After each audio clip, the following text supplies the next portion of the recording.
niyo po, Panginoon, ng bawat isa at baguhin niyo nga po, Panginoon, ang aming pag-iisip sa mamagitan ng iyong mga salita. Maraming salamat po sa pangalan ni Jesus. Amen at amen. Mari na po tayo makaupo. So doon po sa video na napanood natin kanina, makikita po natin doon yung kung sino ang ating Panginoong Jesus. And mag-focus po tayo doon sa four gospel. Ano po ba yung four gospel? Ito po yung Matthew, Mark, Luke, at John. And doon po sa mga gospel na yon, pinakita po kung sino ang ating Panginoong Jesus in different identity. So sa Matthew, makikita po natin dito, yung Matthew po ay nagsimula po ito sa genealogy of Jesus. So ano po ba yung genealogy? Ito po yung listahan ng salinlahi, kung saan siya nagsimula, kung saan siyang lipi nagmula. At makikita po natin dito na si Matthew ay nag-start sa genealogy ni Jesus through Abraham. So nag-start po yun kay Abraham. Bakit po? Because yung gospel po ni Matthew, yung one of his audience is mga Jews. And napakalaga po na malaman kung saan po nagmula ang ating Panginoong Hesus. Because ang ating Panginoong Hesus po, nung Old Testament, prinapisay na po ang ating Panginoong Hesus, ang Messiah, na darating sa lupa. At para po mapakita yung pagka-Diyos ni Jesus, pinakita po ito dun sa kung saang lipi siya nagmula. And makikita po rito, according to the Old Testament, the Messiah had to be descendant of Abraham, the father of the Jewish nation, and of David, Israel's greatest king. It is to show that this was true of the Lord Jesus. Matthew gives genealogy. Genealogies were a matter of public record and could be checked by any Jew who wished to do so. So dito po makikita po natin sa Matthew na pinakita po ni Matthew si Jesus dito as the Messiah. So, yung pinangakong tagapagligtas. And sa Mark naman po, makikita po natin dito, at makikita po natin sa book ng Mark, na Jesus was present as the Son of God who became the servant of God and man and did mighty works among men. So makikita po natin dito, kung babasahin po natin yung buong book ng Matthew, nag-focus po ito sa pagiging servant ni Jesus. And makikita rin po natin ito sa Mark chapter 10 verse 45. Sabi po doon, sapagkat ang anak ng tao ay naparito hindi upang paglingkuran, kundi upang maging lingkod at upang mag-alay ng kanyang buhay para sa ikatutubos ng nakararami. So, dito po, makikita po natin dun sa dalawang books na ginigay natin example, makikita po natin dito kung sino po ang ating Panginoong Hesus. And una, Jesus was the promised Messiah. So Mark, pinakita po dito na Jesus is the servant of God. And sa Luke naman po, makikita po natin dito, actually sa book ng Luke, pinakita rin din po dito yung genealogy of Jesus. But nagsimula po ito kay Adan. So kung si Matthew po ay nagsimula kay Abraham because yung audience niya ay mga Jews, si Luke naman po ay nagsimula kay Adan para ipakita na ang ating Panginoong Hesus ay hindi lamang para sa mga Jews, kundi para sa lahat ng tao. So in Luke, Jesus is the Savior whom God has appointed to provide salvation for the human race. So, yun po si Jesus sa book ng Luke. So, Jesus was the Son of Man.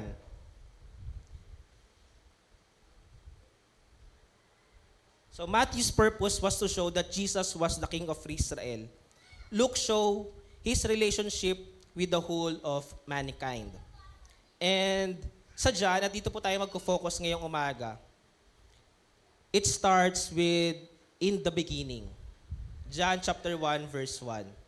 At kung mapapansin nyo, yung phrase na in the beginning, dito po nagsimula yung Genesis chapter 1. Diba?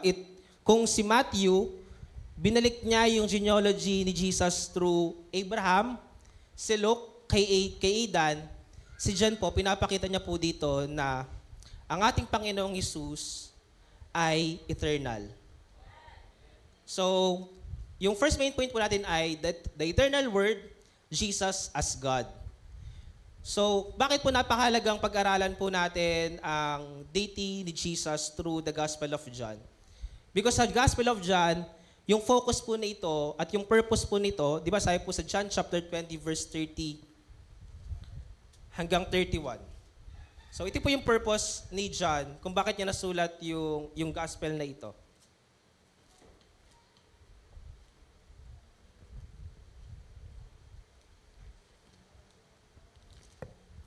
So yung purpose po nito is para tayo sumampalataya na si Jesus ang Kristo, ang anak ng Diyos, at sa pagsampalatayang iyon ay magkaroon kayo ng buhay sa pamamagitan niya. So ang pagka-Diyos po, para po masabi na ang isang tao ay Diyos, kailangan po siya ay eternal. And through John chapter 1 verse 1, pinakita po dito na ang ating Panginoong Hesus ay nag-i-exist pa noong creation. Hindi po siya create. He was at the creation. He was existed. So, para po lubos natin maintindihan, meron po tatlong bagay tayong pag-aaralan sa unang point na ito. Una po, yung the pre-existence of Jesus, na matatagpuan po natin sa verse 1 hanggang 2. Pangalawa, the creative role of the Word. At pangatlo po, yung the incarnation, na makita po natin sa verse 14. So, let's go first at the pre-existence of Jesus. Basahin po natin yung John chapter 1, verse 1.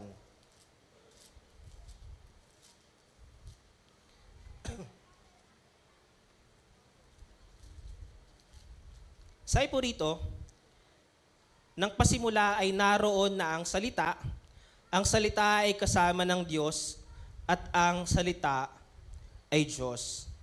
So, sino po ba tinutukoy dito na word? So, when God made the universe, the word was already in existence. The universe had a beginning, but the word was eternal, which is Jesus. Makikita po natin ito sa verse 14. Sabi po sa verse 14 ng John chapter 1, naging tao ang salita at nanirahan sa piling namin. Nakita namin ang kaluwalhatiang tunay na kanya bilang kaisa-isang anak ng Ama. Siya ay puspos na kagandahang loob at ng katotohanan. Sino po ba tinutukoy dito sa verse 14? Tinutukoy po rito si Jesus. And makikita po natin dito yung divine nature ng ating Panginoong Hesus, na Jesus is eternal.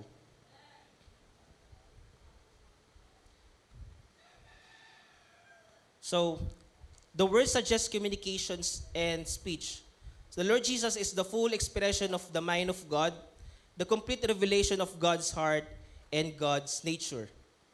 Makita po natin dito sa John chapter 1 verse 1 na in the beginning, Jesus existed.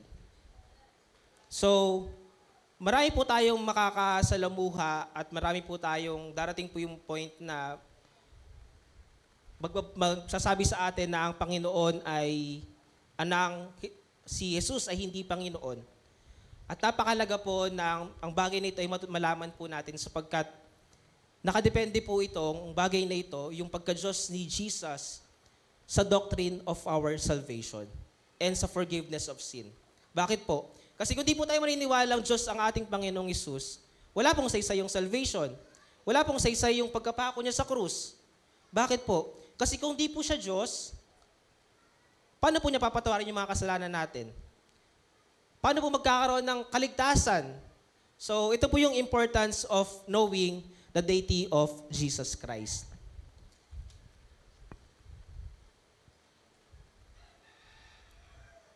Jesus wasn't created. He has always existed. In John 8:58, say po rito, truly, truly, I say to you, before Abraham was, I am. So makikita po natin tong word na I am at kung ma-recall po natin, ito po ay yung sinabi ng Diyos Ama, ng Diyos, nung nagpakita po siya kay Moises through burning bush. So, God identifies Himself as I am.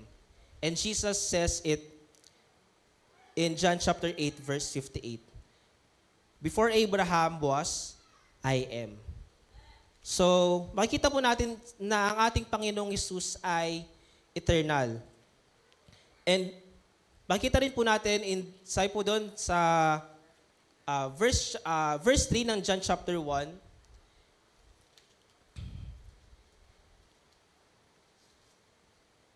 likha ang lahat ng bagay sa pamamagitan niya at walang anumang nalikha ng hindi sa pamamagitan niya. So, ito pong verse na ito ay nagpapakita na yung pinapakita ng Diyos dun sa creation, it was through Jesus.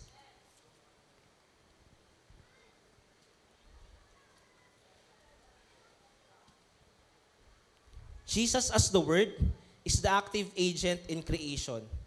He is not just observer nung creation. Di lang siya nandoon para panoorin yung creation ng Diyos Ama. Kundi, Jesus is the Creator through whom everything was made. All things were made through Him, and without Him was not anything made that was made. Makikita rin po natin ito sa Colossians chapter 1, verse 16. For by Him, tututukoy po dito na si Jesus, all things were created. All things were created through Him and for Him. So, in Genesis chapter 1, the creation narrative shows that God speaks creation into existence. But in the New Testament, we see that it is through the Son, Jesus, that creation occurs. So, dito po sa John chapter 1, makita po natin ng divine nature ng ating Panginoong Hesus ay He is eternal. And in verse 14, makita po natin dito na bagamat siya'y Diyos, He became flesh. God took on human form in the person of Jesus Christ. In Philippians chapter 2, verse 16, buksan po natin ating mga Biblia sa Philippians chapter 2, verse 6 hanggang 8.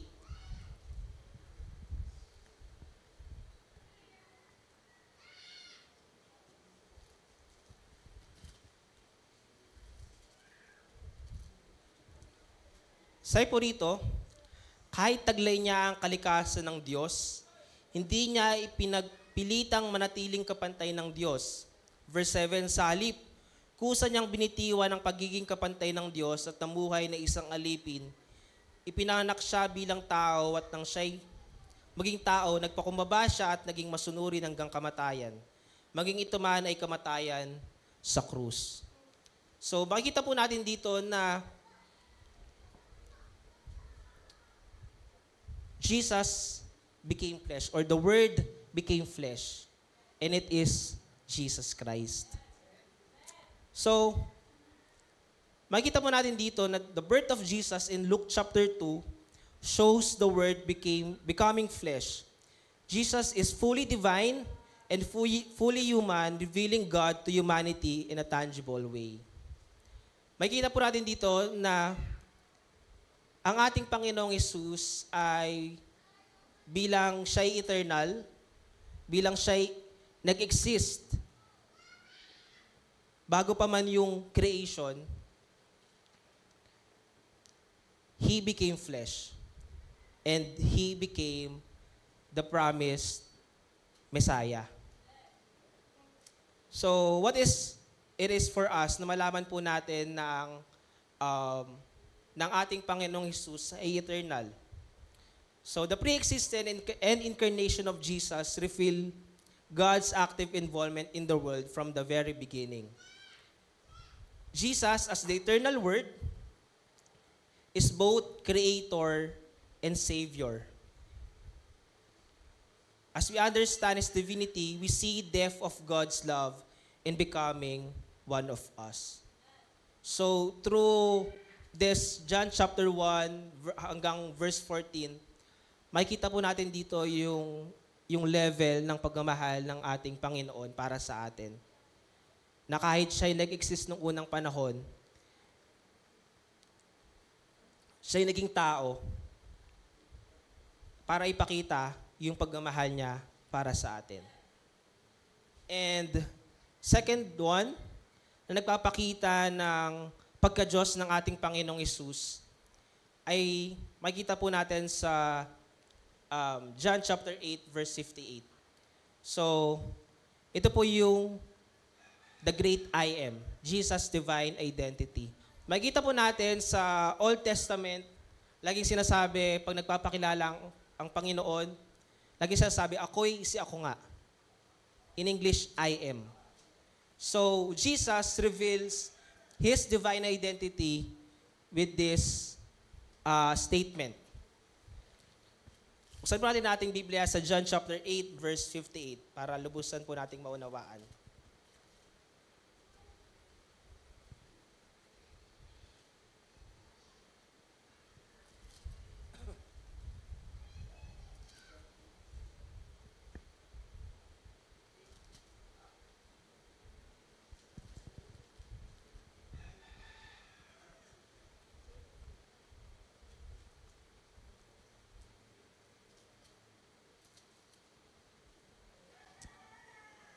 Say po rito, sumagot si Jesus, pakatandaan ninyo, bago pa ipinanganak si Abraham, ako na. So, Jesus reveals His divine identity through this statement. And makikita po natin dito sa book of John, yung different I am statement ni Jesus. So, dito makikita po natin that yung different divine identity ng ating Panginoong Hesus through the I am statement. Una po is matatagpuan po natin sa John chapter 6 verse 35. I am the bread of life. Sa John chapter 8 verse 12, I am the light of the world. Sa John chapter 10 verse 9, I am the door. John chapter 10 verse 11, I am the good shepherd. John chapter 14 verse 6, I am the way, the truth, and the life. And in John chapter 15 verse 1, I am the true vine. So, dito po sa mga bagay na ito, pinakita po dito yung true identity of Jesus. Through these I am statements, Jesus identified Himself with a divine name and show His sufficiency for every need in the life of His follower.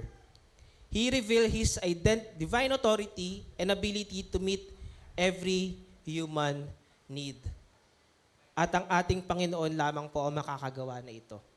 Diyos lamang po ang makakagawa ng mga bagay na ito. At through this I am statement, pinakita po ng ating Panginoong Hesus, or pinakita po ni John, yung identity ng ating Panginoong Hesus. Let's go first with the first I am statement. I am the bread of life. In John chapter 6, verse 35.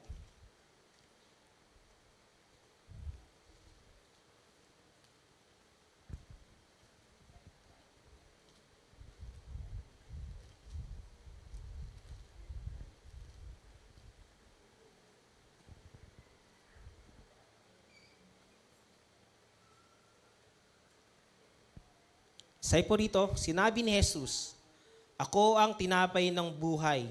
Ang lumalapit sa akin ay hindi na magugutom kailanman at ang sumasampalata sa akin ay hindi na mauuhaw kailanman.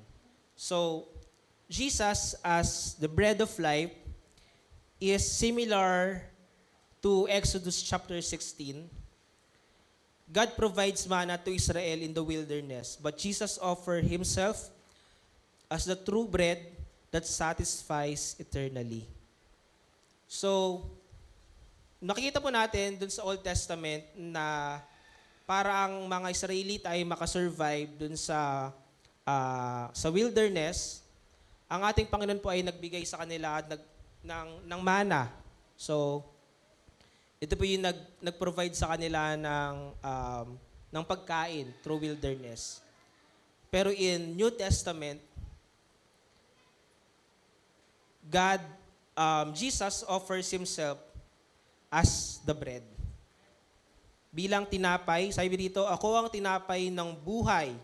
Ang lumalapit sa akin ay hindi na magugutom kailanman, at ang sumasampalataya sa akin ay hindi na mauuhaw kailanman.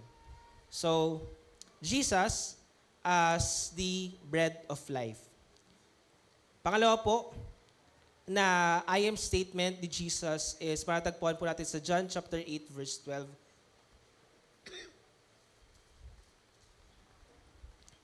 I am the light of the world. Jesus is the light that dispels the darkness of sin and ignorance. He is the only true source of spiritual illumination. In John chapter 9 verse 5, Jesus heals a blind man and declares, I am the light of the world. It mirrors the prophecy of Isaiah in Isaiah chapter 9 verse 12, where the becoming Messiah is called a great light to the Gentiles. So makikita po natin dito na through His I am statement, the Jesus that I am the light of the world, pinakita rin po dito yung pagtupad sa propesiya na makita po natin sa Isaiah chapter 9 verse 2. That the Messiah will be called a great light to the Gentiles. Pangatlo pong bagay na makita po natin sa John chapter 10 verse 9.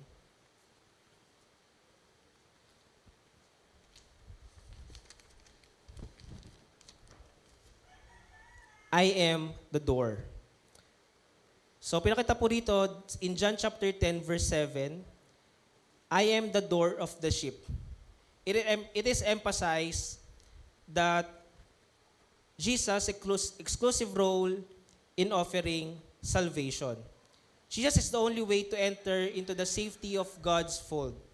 He is the gatekeeper to salvation. And it is also the same, diba sabi po ng ating Panginoong Hesus, I am the way, the truth, and the life.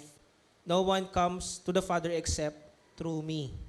So, in John chapter 10 verse 9, pinakita po dito ng ating Panginoong Hesus na in order for us to have salvation, kailangan po nating tanggapin ng ating Panginoong Hesus. Kailangan po nating lumapit sa ating Panginoong Hesus. Pangatlong bagay ng I am statement ni Jesus is, I am the good shepherd. In John chapter 10 verse 11. Jesus is the one who lovingly guides, protects, and sacrifices for His sheep. This contrasts with false shepherds who neglect the flock. So makita po natin in John chapter 10, dito po ay pinakita po dito yung comparison dun sa isang shepherd na walang pakialam dun sa kanyang tupa. At pinakita po dito sa John chapter 10 kung sino po at ano pong ginagawa ni Jesus as the good shepherd. So makikita rin po natin ito at isang in the Old Testament, in Psalms chapter 23, describes God as the shepherd of Israel, and Jesus takes on this role for His people. Basahin po natin yung John chapter 10 verse 11.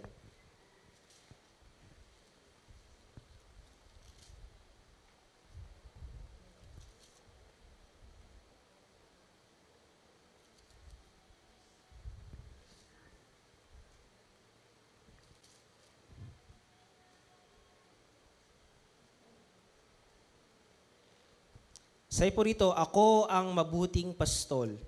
Iniaalay ng mabuting pastol ang kanyang buhay para sa mga tupa.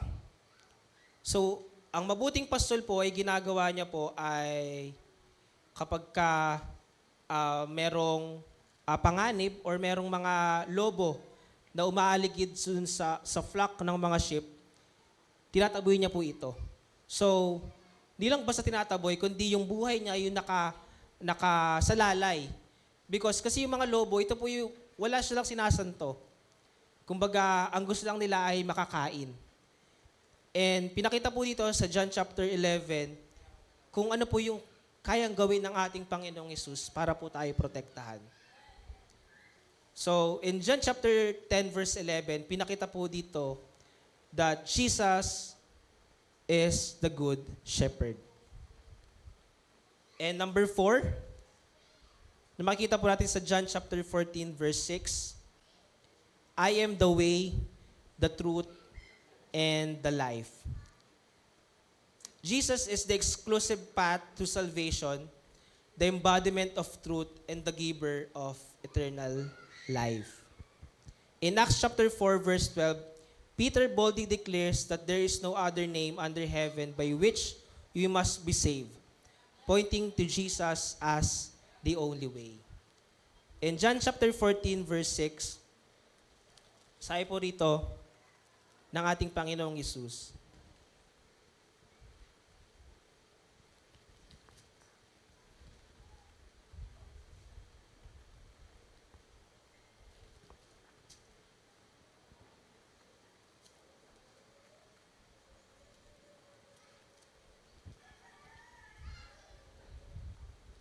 ayun. Sumagot si Jesus, ako ang daan ng katotohanan at ang buhay. Wala nga makakapunta sa Ama, kundi sa pamamagitan ko, which is ang ating Panginoong Hesus. So, through this I am statement, pinakita po dito na in order for us to have the truth, to have life, sa ating Panginoong Hesus lamang po natin ito matatagpuan. And ito po yung isang divine nature ng Diyos na kay Jesus lang po natin makikita. And John chapter 15 verse 1, I am the true vine. So, Jesus is the source of spiritual vitality. Jesus as vine provides life to the branches. So, Jesus is the source of life for believers. So, I am the true vine. In John chapter 15, makikita po natin dito yung pagpapakita po at paghahalimbawa ng ating Panginoong Hesus na siya ang tunay na puno na, I am the true vine. So, sabi po dito, ako ang tunay na puno ng ubas at ang aking Ama ang tagapag-alaga. Inalis niya ang bawat sangang hindi nagbubunga at kanya namang pinuputulan at nililinis ang bawat sangang nagbubunga upang magbunga pa ng lalong sagana.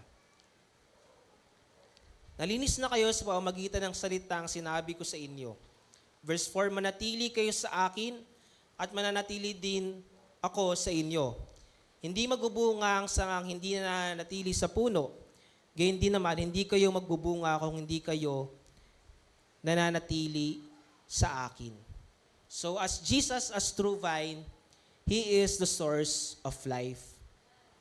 Kung malayo po tayo sa puno at kung wala po tayo sa puno, mamamatay po tayo. And dito po makikita po natin na the source of life is Jesus. Baka yung ibang source yung iniisip nyo, ah. So, hindi po yon. So, yung source po ng buhay ay matatagpuan po natin sa ating Panginoong Hesus. Hindi po sa anumang bagay na makikita po natin sa mundo.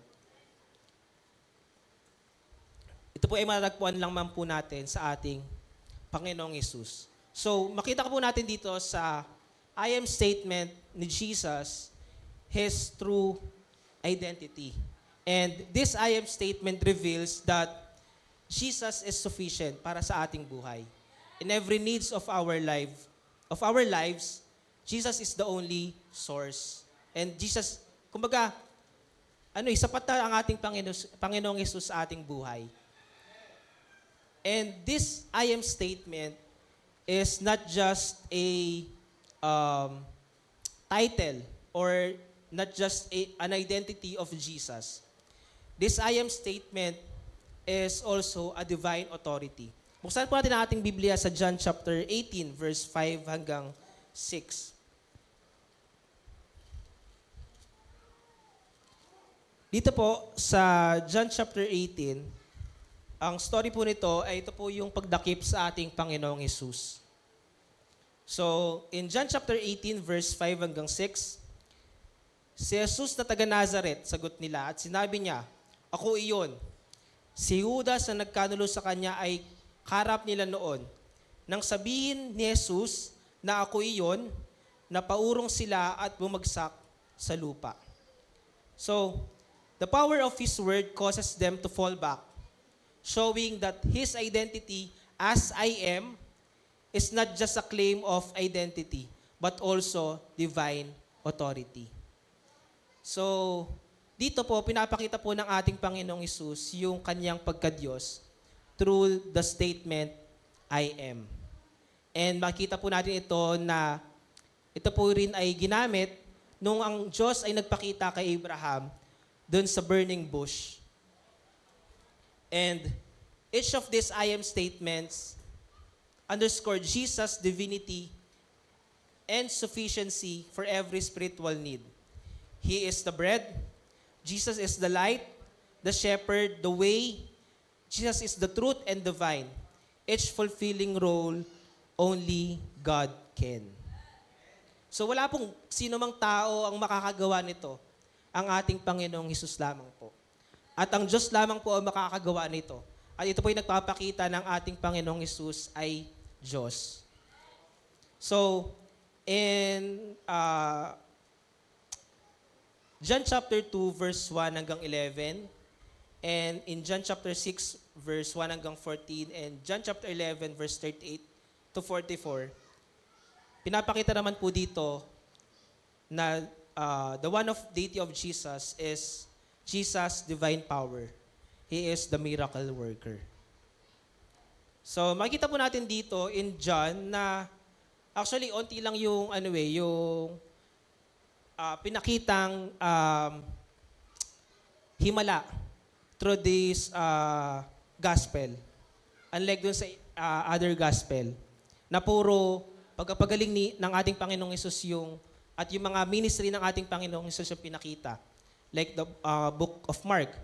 But dito sa John, ilan lamang yung pinakitang mga miracles na ginawa ng ating Panginoong Hesus. John records 7 miraculous signs that point to Jesus' deity. These signs are not merely acts of power, but revelation of His divine nature. So for example po, makikita po natin ito sa John chapter 2 verse 1 hanggang 11. Ito po yung kasalan sa Kana. And ito po yung unang himala na ginawa ng ating Panginoong Hesus.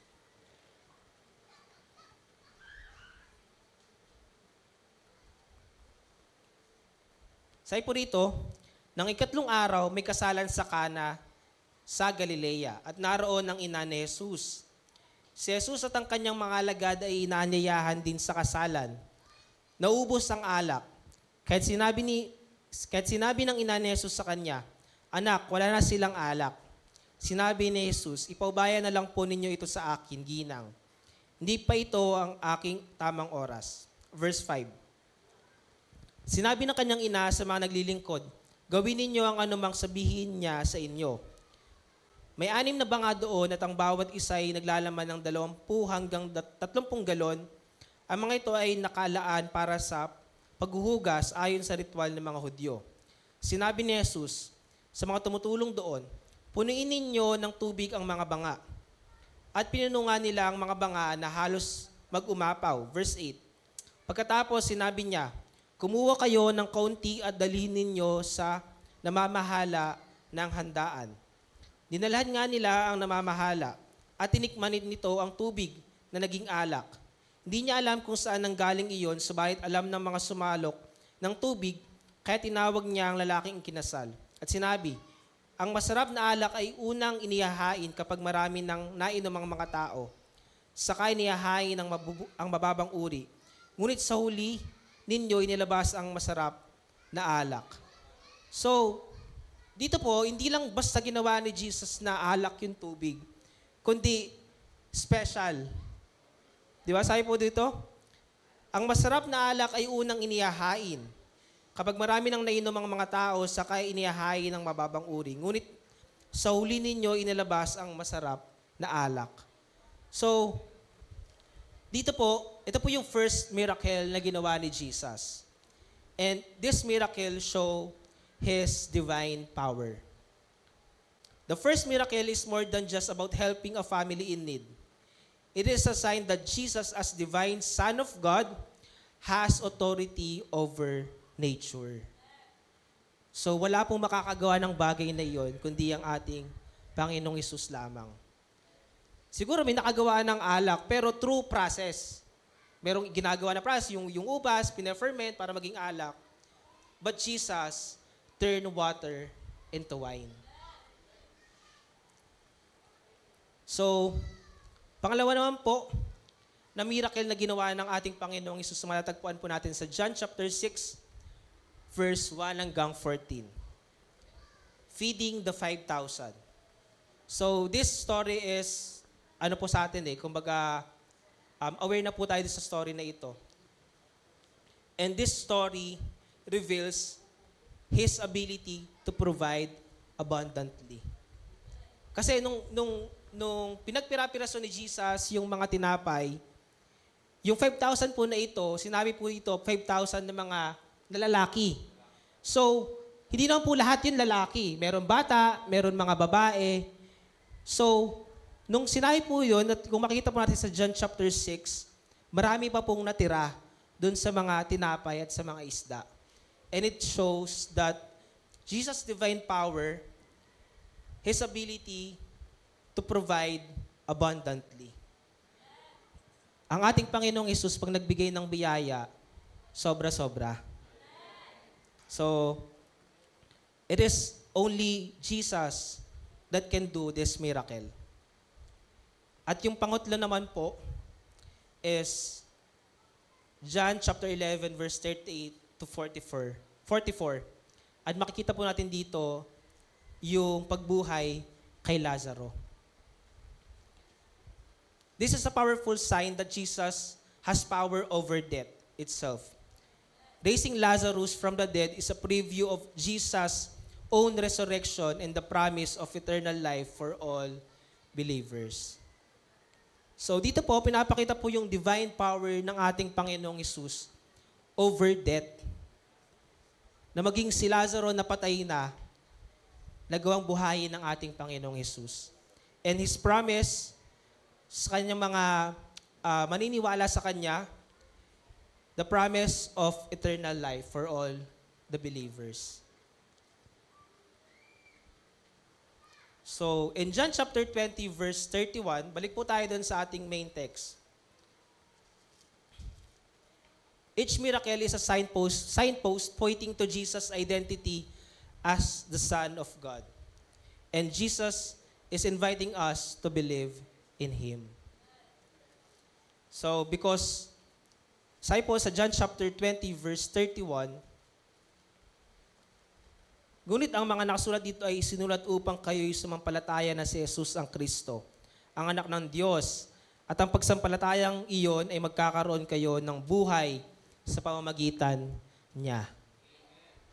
Grabe yung pagkapakita ng ating Panginoong Hesus ng kanyang divine power. And this divine power only shows that Jesus is the Son of God. And makikita rin po natin dito na Jesus has the authority to give eternal life. In John chapter 10, verse 28, ito po yung story about the Good Shepherd. Basahin po natin.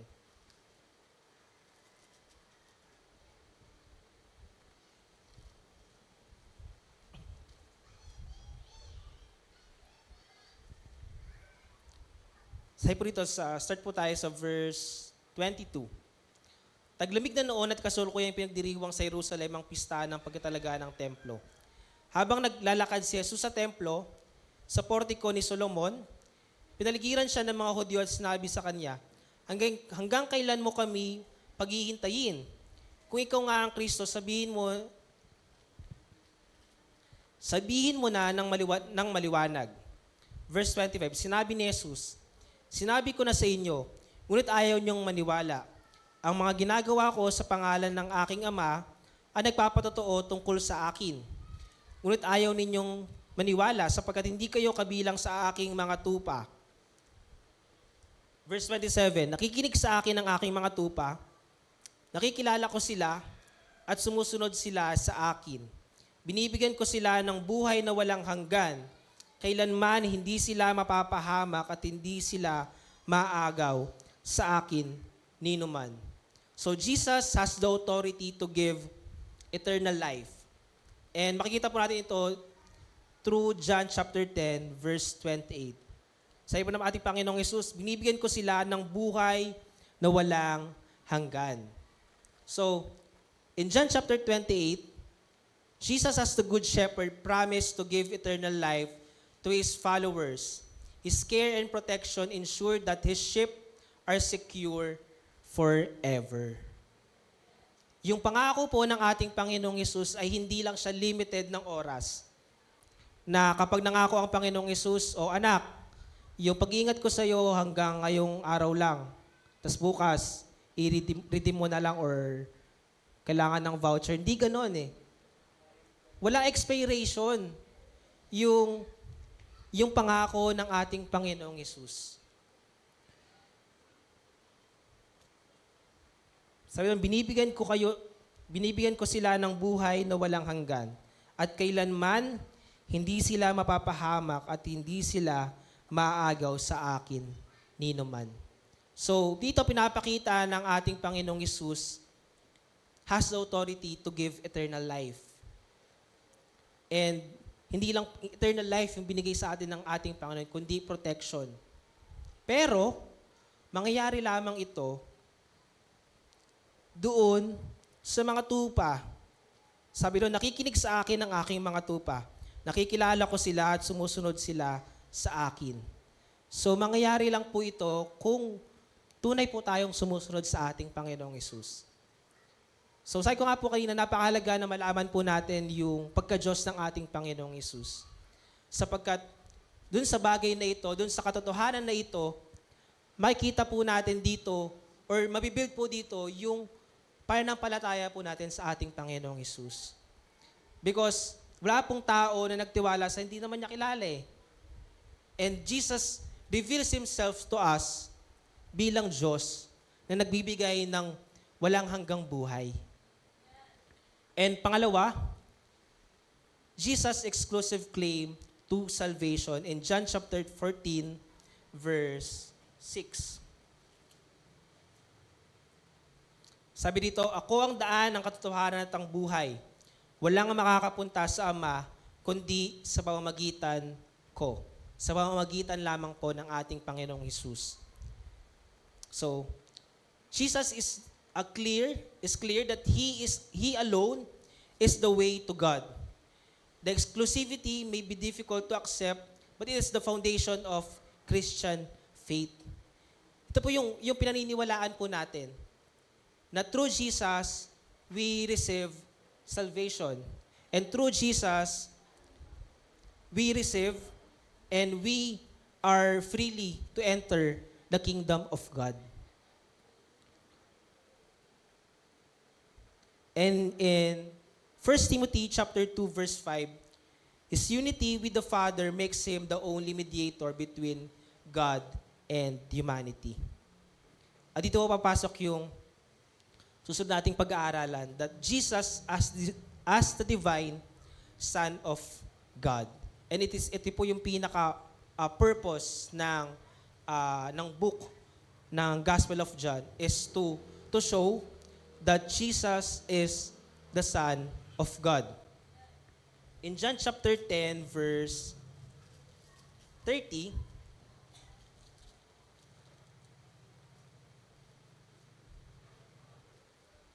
ako at ang Ama ay iisa. Jesus explicitly claims His divinity, showing that He and the Father are one. Makita po natin dito na it is a bold statement. Jesus is declaring His equality with the God the Father. This is a claim to his divine status and authority. So kaya nung narinig po ito nung mga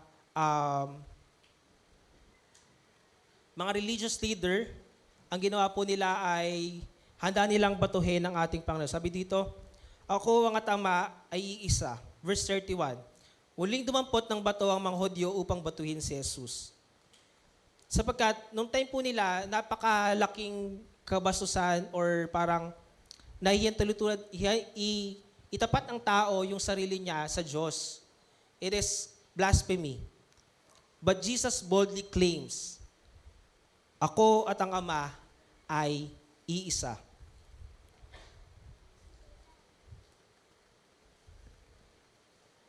So, pinapakita po dito yung Jesus' unity with the Father.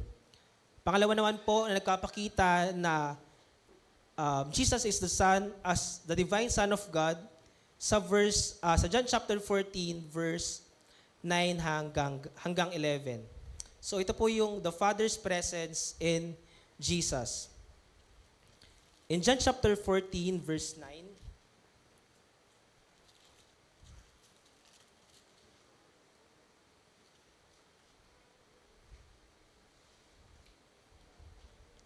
sabi po rito, sumagot si Jesus, kay tagalan ninyo akong kasama. Hanggang ngayon hindi mo pa ako kilala, Felipe. Ang nakikita sa akin ay nakikita na sa Ama. Bakit mo sinasabing ipakita mo sa amin ang Ama? Hindi ka ba naniniwalang ako'y nasa Ama at ang Ama ay nasa akin? Hindi sa akin galing ang sinasabi ko sa inyo. Ngunit ang Ama na nanatili sa akin nang siyang gumaganap ng kanyang gawain. Maniwala kayo sa akin. Ako'y nasa Ama at ang Ama ay nasa akin. Kung ayaw ninyong maniwala sa sinasabi ko, maniwala kayo dahil sa ginagawa ko. Pakatandaan ninyo, ang nananalig sa akin ay makakagawa ng mga ginagawa ko at higit pa kaysa rito sapagkat babalik na ako sa Ama. Ito pong chapter 14, dito po ay sinasabi na ni Felipe na ipakita mo sa amin kung sino ang Ama. And Jesus says to Felipe, ang nakikita sa akin ay nakikita na sa Ama. So, anyone who's seen me has seen the Father. So, Jesus is claiming to the full revelation of God the Father. To see Jesus, we can see God in the flesh. So, kung yung pagkilala po natin sa ating Panginoong Hesus ay naglalagay po sa atin ng matinding pagkilala rin po natin sa Diyos Ama. So, He is the exact imprint of God. When we see Jesus' actions, we see the heart of the Father. So, kung ano po yung ginagawa at nakikita natin sa ating Panginoong Hesus, it is exactly what the Father's heart is. So, when we understand God's heart, we must look to Jesus. In times of doubt or confusion about God's will, remember that Jesus is the perfect reflection of God's character. So makikita po natin dito na ang ating Panginoong Hesus bilang Son of God, na hindi lang po siya basta gumagawa ng himala, kundi nire-reveal po ni Jesus kung sino po ang Diyos Ama sa pamamagitan niya. Sapagkat Jesus is one with the Father. So, makita po natin dito na sa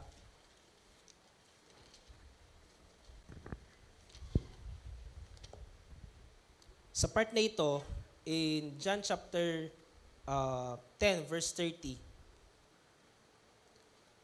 it is a declaration of His deity.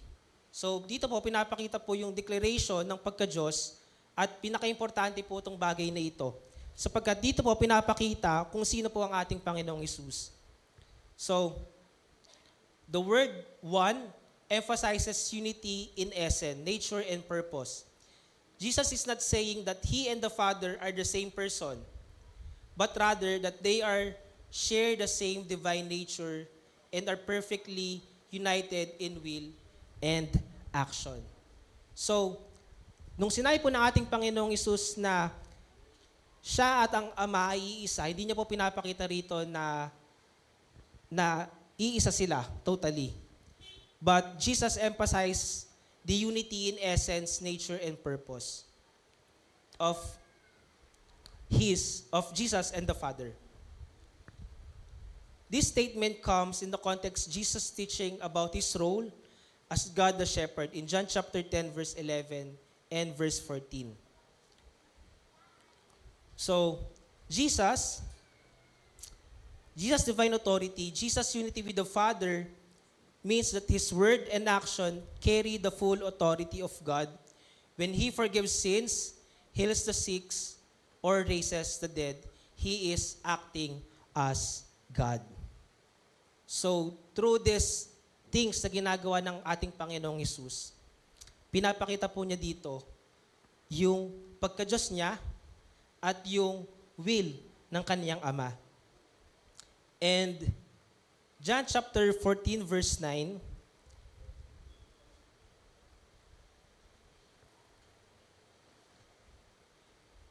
because Jesus and the Father are one, his promise of eternal life is unshakable. No one can snatch his ship out of his hand. So ito po yung isa sa promise ng ating Panginoon para sa atin na nakapaloob sa kanyang pagka-Diyos. And this promise makes a big impact para sa atin because Jesus and the Father are one.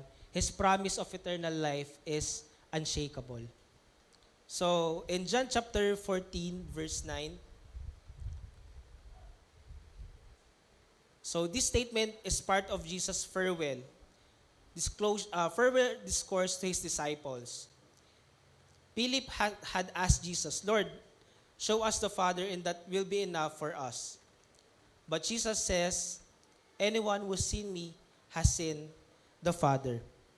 The incarnation of Jesus' unity with the Father is made visible through his incarnation. As the Word made flesh, Jesus reveals God's love, mercy, and the truth in a way that is tangible and relatable. So the character of God, Jesus' life and ministry show us what God is like. So through Jesus' life and his ministry, makikita po natin dito kung sino po ang Diyos. Ang Diyos Ama. And he is compassionate, just, forgiving, and full of grace and truth. So the unity of the Father and the Son is a cornerstone of Christian theology. It affirms, first, the Trinity, that Jesus' unity with the Father along with the work of the Holy Spirit reveals the triune nature of God, while distinct in person. The Father, Son, and Holy Spirit are one in essence and purpose. And last is the deity of Christ. Jesus' unity with the Father proves that he is not merely a prophet or a moral teacher, but God in the flesh. This is why John begins his gospel by calling Jesus the Word who was with God and was God. So makita po natin dito na yung pagka-Diyos po ng ating Panginoong Hesus bilang siya'y anak ng Diyos, the Son of God. And dito po, makita po natin na hindi lang po basta nabuhay ang ating Panginoong Hesus para lang gumawa ng himala, para magpagaling ng may sakit, para bumuhay ng patay, kundi pinapakita rin po dito sa book ng John at nire-reflect po nito ng buhay ng ating Panginoong Hesus at ang mga ginagawa ng ating Panginoong Hesus kung sino po ang Diyos Ama. And what it is for us to know this, the deity of Jesus. May kita po natin dito sa John yung different stories nang malaman nila na ang Panginoong Hesus ay Diyos.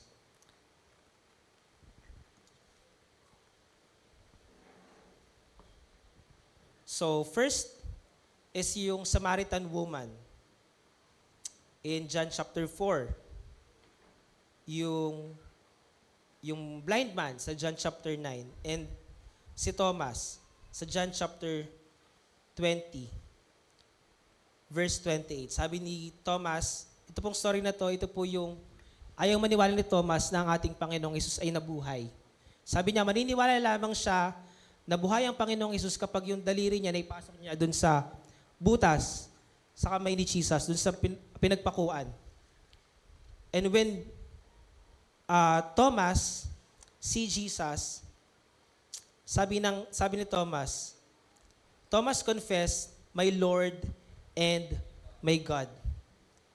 We too should bow before Him in adoration. So, napakalaga po na malaman po natin yung deity ng ating Panginoong Hesus.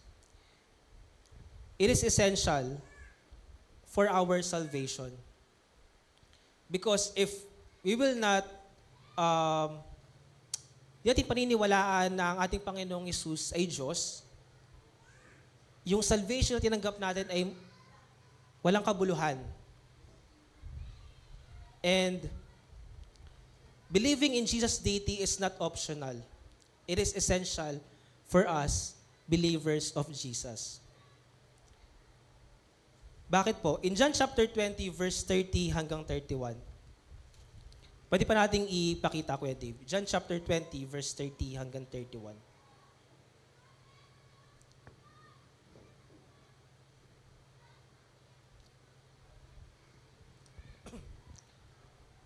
Marami pang mga himalang ginawa si Jesus na nasaksihan ng mga alagad na hindi nakasulat sa aklat na ito.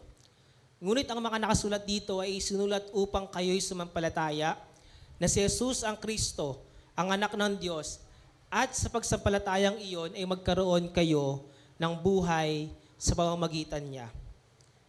So, yung mga binanggit ko po kanina, yung the Samaritan woman, the blind man, and si Thomas, all came to believe in Jesus as the Son of God. And the result is, their lives were transformed by the truth. Nais po ng Diyos na malaman po natin yung pagka-Diyos niya. Because it affects kung paano natin siya pupurihin. It affects our faith. It affects our lives. And it is essential for us, believers of Jesus, to know Jesus' deity o yung pagka-Diyos ng ating Panginoong Hesus. At nais ng ating Panginoong Hesus na hindi lang matapos sa bagay na ito yung pagkakilala natin sa Kanya. Nais ng ating Panginoong Hesus na kilalanin natin siya sa bawat araw na lumilipas sa ating buhay. So napakalaking tulong po nung pag-i-start po ng devotion na sinasend po ng ating kapatid ni Ate Angelo sa group chat ko yung mga babasahin po natin. And yung first topic po nung nag-start yung devotion is John. At sa bagay po na ito, mas nakikilala po ng gusto ang ating Panginoong Hesus. And napakasarap po pong makilala na hindi lang po natin nakikilala ang ating Panginoon sa pamamagitan ng pakikinig sa mga preaching, kundi nararanasan po natin kung sino ang ating Panginoong Hesus sa ating buhay. Sabi nga po experience is the best teacher. So napakasarap na makilala ang ating Panginoong Hesus, yung na-experience natin kung sino po siya sa ating buhay. And napakalaga po na ginagawa po natin ito through reading the Word of God. Di ba, ang ating Panginoong Hesus ay pinakita as the Word. Because our Bible is the revelation of God transcribed. Ito pong binabasa po natin ay revelation po ng ating Panginoon na isinulat. Samantala naman po, Jesus is the revelation of God personified. So through reading His Word, makikilala po natin ang ating Panginoong Hesus. And tulad nga po ng ating theme for the whole year, panahon ng pagkilala kay Jesus. Bilang kanyang mga alagad at bilang kanyang mga tagasunod, napakalaga po na kinikilala po natin ang ating Panginoong Hesus. Dito lamang po nung mga February 3rd Sunday, nagkaroon po dito sa church ng seminar about healing and deliverance. And after po nung seminar na yon, pinakita po doon ng ating Panginoong Hesus, hindi lang nagpapagaling, kundi pinagaling niya na po ang ating mga sakit. At after po noon, nung healing and deliverance, at first, nalaman ko na, at natutunan ko ng ating Panginoong Hesus, pinagaling niya na ako sa aking sakit. At nagpapagaling siya sa ating mga sakit. And after doon, ipinarana sa akin ng Lord yung healing. So, after noon, 1 linggo po akong may sakit. And grabe yung experience na yung tinuturo nung Sunday, application agad eh. And ang sarap sa pakiramdam na kapag yung natutunan mo at nalaman mo, ipinarana sa iyo ng Panginoong Hesus. Kasi madali lang kilalanin ng ating Panginoong Hesus actually. Search mo sa YouTube, who is Jesus?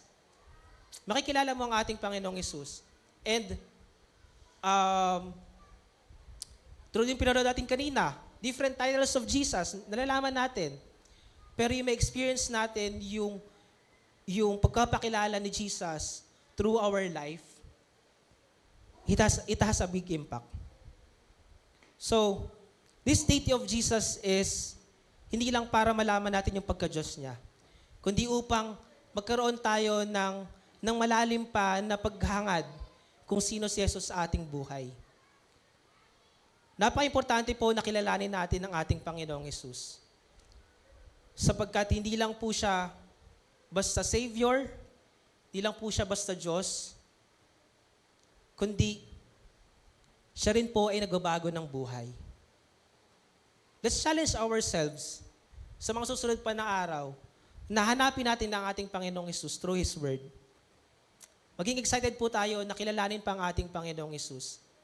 Ang ating Panginoong Hesus, hindi lamang po siya, actually, ang ating Panginoong Hesus ay gusto niya magpakilala sa atin ng gusto. Pero nalilimitahan po yon dahil hindi po natin siya hinahanap araw-araw. So, bilang ating pag-aaral sa kanyang pagka-Diyos, nawa po ay challenge everyone na hanapin po natin ang ating Panginoong Hesus araw-araw. Basahin po natin yung kanyang salita sapagkat sa bagay po na ito, dito lamang po nagpapakilala ang ating Panginoong Hesus through His Word.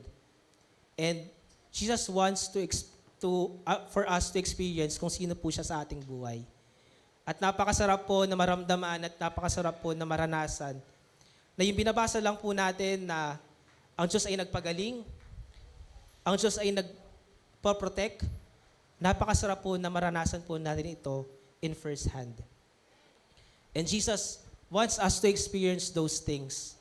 And Jesus wants us to experience may experience po natin yung pagka-Diyos niya through seeking Him every day sa ating ginagawa sa ating buhay.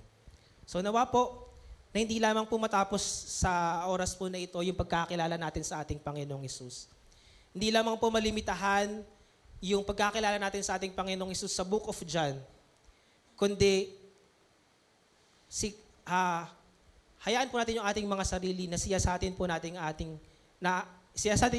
ating Panginoong Hesus sa pamamagitan ng kanyang mga salita.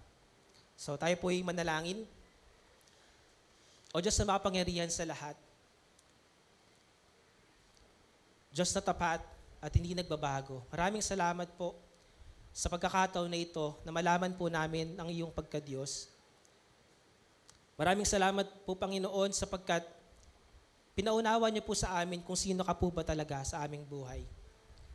Maraming salamat, Panginoon, sapagkat naranasan po at nalaman po namin na ikaw ay anak ng Diyos, na ikaw ay nag-exist pa eternally bago pa ang creation, and you are the miracle worker. Maraming salamat, O Diyos, sapagkat patuloy niyong nire-reveal po sa amin kung sino ka po, O Diyos. At dalangin po namin, Panginoon, sa oras po na ito. Buksan niyo nga po, Panginoon, ang aming puso. Magpakilala ka pa po, Panginoon, sa amin. Iparanas niyo po sa amin, O Diyos, ang iyong pagka-Diyos. Iparanas niyo po sa amin, Panginoon, ang mga dakilang bagay, Panginoon, na nagpapakita, Panginoon, na ikaw, Panginoon, ang aming tagapagligtas, na ikaw, Panginoon, ang aming Diyos na buhay. Dalangin po namin, Panginoon, sa oras po na ito. Bigyan niyo po kayo, Panginoon, ng lakas, O Diyos, sa bawat araw. Na maging uhaw po kami, Panginoon, sa pagkakilala sa iyo. Maging uhaw po kami, Panginoon, sa iyong mga salita. Dalangin po namin, Panginoon, na hindi po kayo lang po kami, Panginoon, mag-focus, Panginoon, sa kung ano po, Panginoon, natutunan po namin ngayong araw na ito. Pagkus, O Diyos, ay maging uhaw po kami, Panginoon, na mas makilala ka po, Panginoon, into deeper level, Panginoon, na makilala ka, O Diyos. Dalangin din po namin, Panginoon, sa oras po na ito, na sa aming pagkakilala sa iyo bilang Diyos, magkaroon din po kay Panginoon ng heart na ibahagi, Panginoon, ang magandang balita na ito, Panginoon, sa mga tao na kapaligid sa amin. Maraming salamat po. Sa pangalan ni Jesus. Amen at amen.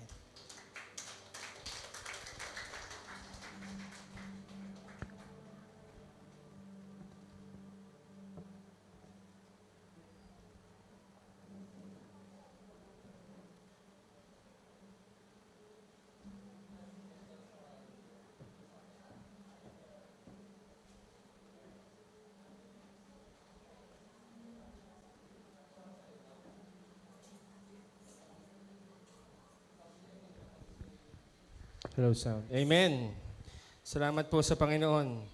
Tunay nga po na sabi po doon, kapag tayo po ay magsisimulang magtiwala sa Panginoon, totoo naman po yun. Unang-una po natin gagawin ang pagkilala sa Panginoon. Pagkilala sa isang tao, sa isang bagay, bago po natin ito patuloy na pagkatiwalaan. Kasi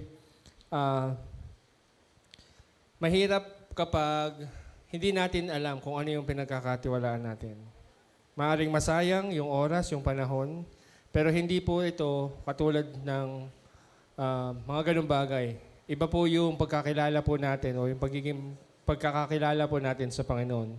Sapagkat once po tayo na nagtiwala sa Panginoong Yesus at nakilala po natin siya, lahat po ng alalahanin po natin, lahat po katulad nga ng pinag-aralan natin, ang Panginoong Yesus ay Diyos, di ba? Yung kanya pong pagiging Diyos, tayo po ay maapektuhan po noon at higit sa lahat, yung lahat ng plano para sa atin ng Panginoon ay ibibigay din po natin. Ibibigay po sa atin. So tayo naman po ngayon ay pupunta na sa ating pong pagbibigayan o yung isa po sa ating gawain ng pagbibigay. So bago po tayo manalangin, nais ko po din sa inyong i-share. Isa sa mga pagkilala po natin sa Panginoon, yung ating way of giving. At nito pong parang kahapon ata o nung nakaraan, nagsimula po kami ni Mrs. mag-devotion. And nadaanan po namin sa pagde-devotion namin yung Kawikaan chapter 14. Gusto ko po sa inyong i-share yung ano po yung gamit po talaga natin o yung ating pong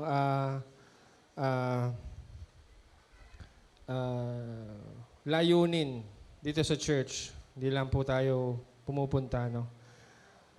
And nagbibigay po din po tayo ng pagpapala sa ating pong simbahan. So ito po yung sabi. Ito po yung nais ko din pong i-share din sa inyo na maging kaisipan din po natin, ano? 14 verse 4. Ito pong chapter 14 ng Kawikaan, ito po ay patungkol po sa kaisipan, pagiging matalino, at ano po ang resulta ng pagiging mangmang. Pero ito po ang nakikita ko po dito. May halintulad po natin ito sa pagbibigay. Ang tawag po dito, verse 4 ng Kawikaan chapter 14, sabi niya po dito, kung saan walang baka, ang kamalig ay walang laman. Tatapot sa maraming baka, sagana ang anihan. Ano pong ibig sabihin para sa akin ng verse pong ito? kung sa sarili po natin, wala po tayong passion, wala po tayong love, wala po tayong, or hindi po tayo nagkakaroon ng pag-ibig sa kung ano man yung ginagawa po natin, hindi po umuunlad kung ano po yung gusto po natin or kung nasaan po tayo. Let's say, for example, wala po tayong love and passion sa pag-aaral. So then, definitely, yung ating pong resulta, medyo hindi kagandahan. Ganon din po sa trabaho, sabi nga nila, love your work, the same time, love yourself. Pero, sabi nga po doon, if we do not love what we are doing, yung resulta po noon, medyo hindi maganda. And at the same time din po, mayalin tulad din po natin ito sa ating pong pansarili, no? Ang sabi po, kung saan walang baka, ang kamalig ay walang laman. Paano po masasabi natin na walang baka? Kasi unang-una, uso po kasi sa kanila yung bukid. Kaya po ito nasabi. Usong-uso sa kanila yung bukid, and kapag walang baka, definitely walang pagkain. Diba? Walang aanihin, walang source of income, or walang source of ano man yung makukuha natin. Pero ang sabi daw po doon, kung meron naman daw, marami naman daw baka, marami daw din ang anihan. Saan po, paano po natin tumahalin tulad sa sarili po natin? Isa lang po, kung hindi po natin minamahal kung ano po yung meron po tayo, at hindi po natin pinahalagaan kung ano po yung nandun na binigay po sa atin, at hindi po natin ito, o kumbaga ay, it is what it is, then, asahan din po natin na yun lang din ang ating makukuha. At the same time, kung meron naman po tayo at ipinagkakatiwala natin yung mga layunin ulit po natin sa Panginoon, walang imposible sa Panginoon. Tulad nga din po ng sinabi sa Malakay chapter 3 verse 10, kapag sinubok daw po natin ng Panginoon, pag sinubok natin ng Diyos sa pagiging tapat natin, ay ibibigay po sa atin ng hindi po natin inaasahan, at ito po ay ibubuhos po sa atin. Amen po ba doon? Amen. Hallelujah. Panalangin po natin ang ating pong mga kaloob, whether ito po ay oras, ito po ay lakas natin, halaga o salapi. Kahit naman po, ipag-pray po natin ito sa Panginoon. O Diyos, amang makapangyarihan, lumalapit po kami sa iyong harapan. Tulungan mo kami, Panginoon, na unang-una magkaroon kami ng pagmamahal. Hindi lamang sa sarili po namin, at sa kung ano man, Panginoon, yung meron po kami, O Diyos. Tulungan mo kami na ito po ay mapasagana po namin at magkaroon po kami ng maraming baka.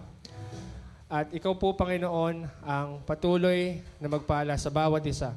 Lord, kung ano man, in any form, ang ibibigay po namin o ibibigay po ng bawat isa. Lord, tulutan mo kami na ito po ay maging magaan po sa aming kalooban. At huwag po, Panginoon, kami na maging dahilan ng aming pong hindi pagsunod po sa iyo. Pagpalain mo po ang bawat isa, pagpalain mo po ang lahat, Panginoon, ng aming pong tinatangkilik upang maibalik po namin sa iyo ang karapat-dapat. Maraming salamat po sa pangalan ni Jesus. Amen. Masaya po tayo magbigay sa Panginoon habang umaawit.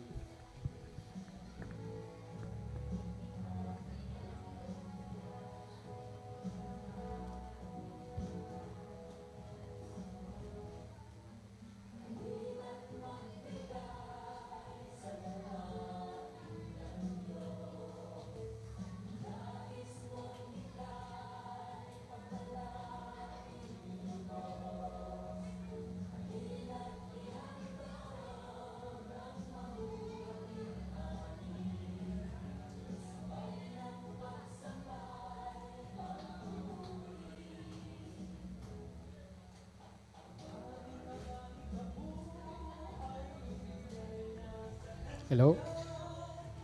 All right. Yan.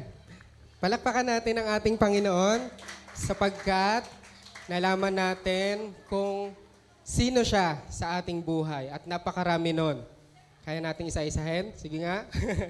Ayan. Mas mabuti at mainam para sa ating lahat na sa bawat araw ay natutuklasan natin kung sino ang Panginoon sa ating mga buhay. Amen? Kaya let us declare continuously, mga kapatid, kung sino ang Panginoon sa atin. Panginoong Jesus. Siya ba ay ating great healer, syempre. Siya ay ating provider. Siya ang ating Panginoon. At siya ang rescuer natin, di ba? So lahat ng yon ay kayang-kaya nating patuloy at sa bawat araw ay isipin natin. Di ba? It is part of our worship, everyday worship sa ating Panginoon. And bilang pagkilala natin sa ating Panginoon, nung nakaraang linggo ay nakapagdaos tayo ng ating pananalangin kasama ng mga grupo natin. Ayan. So, ito po ulit ang ating prayer meeting schedule. Ayan. Bakit kukurap-kurap yun? Ayan. So, tuwing Monday po, at mga kapatid, ini-invite po tayo dito sa gawain ng pananalangin because ito ay by group na. So, Monday ay Youth Girls, Tuesday Youth Boys, Wednesday Young Professionals, and also, nawala na naman. Thursday ay women, syempre, mga 3:30 ng hapon. Friday, mga tatay. Saturday, mga teachers ng children. And Sunday, yung worship team. Ayan, sana nakaindikit din dyan yung time. So kung available tayo, mga kapatid, sa mga araw at oras na yan, pwede po tayong umattend. Hindi natin kino-close kung sino lang yung grupo na naka-assign, sila lang. So kung pwede rin tayong umattend sa ibang araw, kung yun yung available natin. Okay? So, we encourage you everyone, mga kapatid, na maka-attend dito sa pananalangin na ito. And also, mamaya po ay magkakaroon po ng gawain sa Binangonan Outreach. Ayan, ito po ay tinatawag na Evangelistic Day.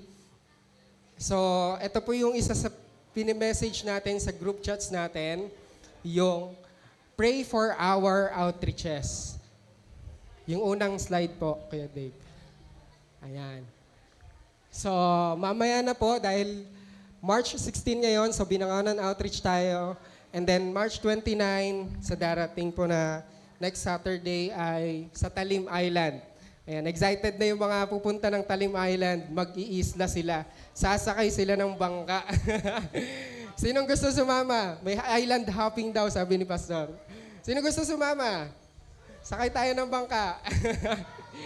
Ayan, so mga kapatid, please pray with us sa mga gawain na ito na maraming mga kaluluwa ang maabot at tumanggap ng salita ng Diyos at kaligtasan na regalo ng ating Panginoong Hesus.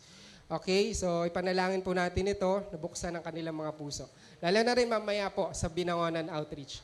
Next po ay let us declare, itong mga susunod na araw, declare natin na Jesus is our provider. Sabihin nga natin, Jesus is our provider. Dahil sa darating po na April 26 to 27, reminder ulit, hindi ko kayo titigilan dito mga kapatid ha. Hanggat hindi dumadating ang water baptism and JCOD family summer outing. Ayan. Water baptism na po, Kuya Dave. Ayan. So, again, we invite everyone po to join our church family summer outing and also water baptism, yung pinakang sentro ng ating gawain na ito. Take note po, April 26 to 27. Ngayon, mga kapatid, i-excite ko kayo muna ngayon sa makikita natin doon through these pictures. Ayan, patingin nga po Kuya Dave ng mga pictures. Bakit kukurap-kurap yung monitor natin? Ayan. Ang ganda. Wow.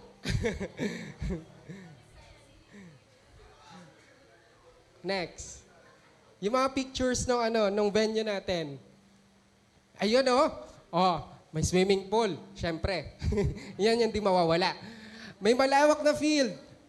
May karaoke area. Ano pa? May mga pahingahan dyan. Rest area and ano pa? Ayan. Sige. Masabik kayo. Fully air condition po yung ating mga rooms dyan. And, ayan. Lastly, dito matutuwa yung mga yung mga boys eh. Sige pa. Ayan oh. May basketball court. Ayan. Pero ano pang kaabang-abang sa araw na yan, sa gawain natin yan. Marami po tayong mga fun activities at syempre fellowship and also water baptism. Ayan po.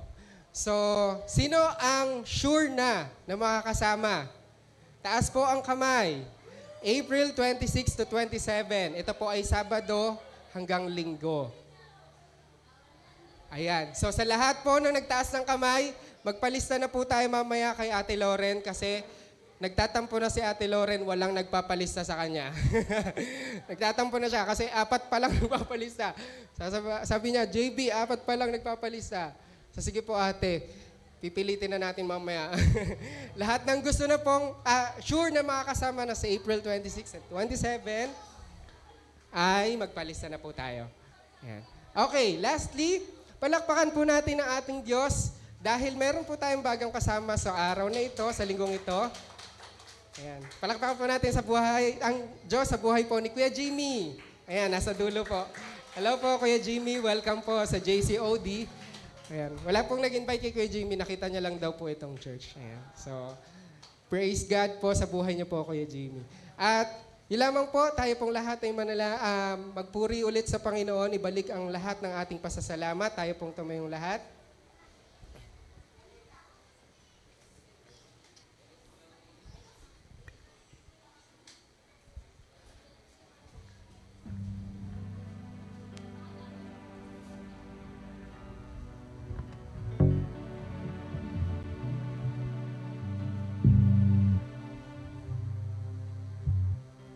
Kaya tawagan ko po si Brother Darwin.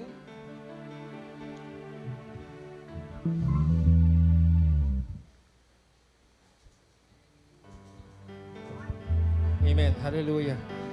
Bago po tayo magtapos sa ating pong gawain, muli po nating sambahin, purihin ang Panginoon sa pamamagitan ng pag-aawit po na ito. Tunay po na ang Diyos ay nagpakilala sa atin at nakilala po natin siya sa iba't ibang uri ng paraan.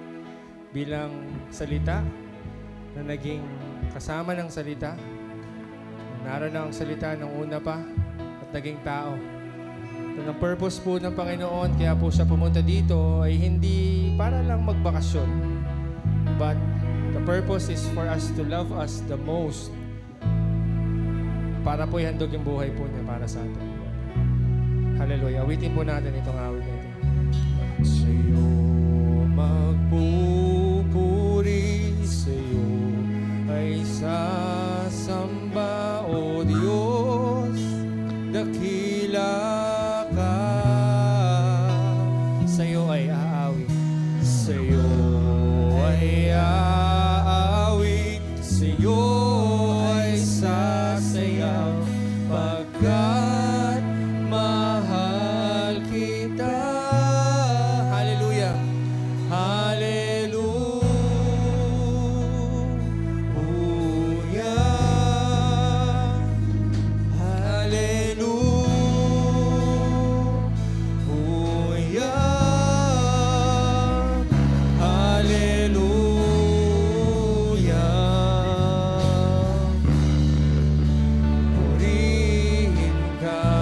Paawitin po natin. Sa'yo magpupuri, Panginoon. Sa'yo magpupuri, sa'yo ay sasamba, O Diyos, dakila ka. Sa'yo ay aawit, sa'yo ay aawit, sa'yo ay sasayaw, mahal kita. Hallelujah, hallelujah,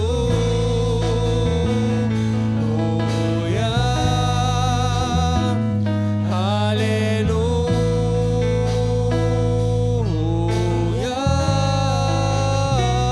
hallelujah.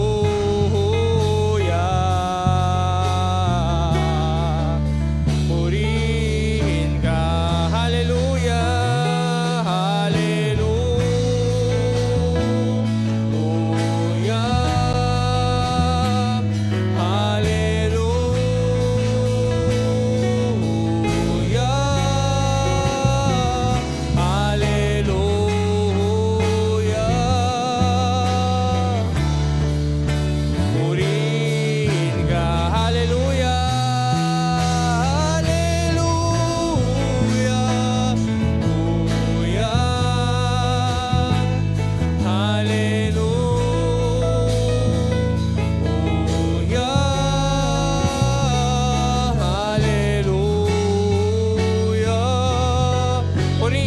Panginoon.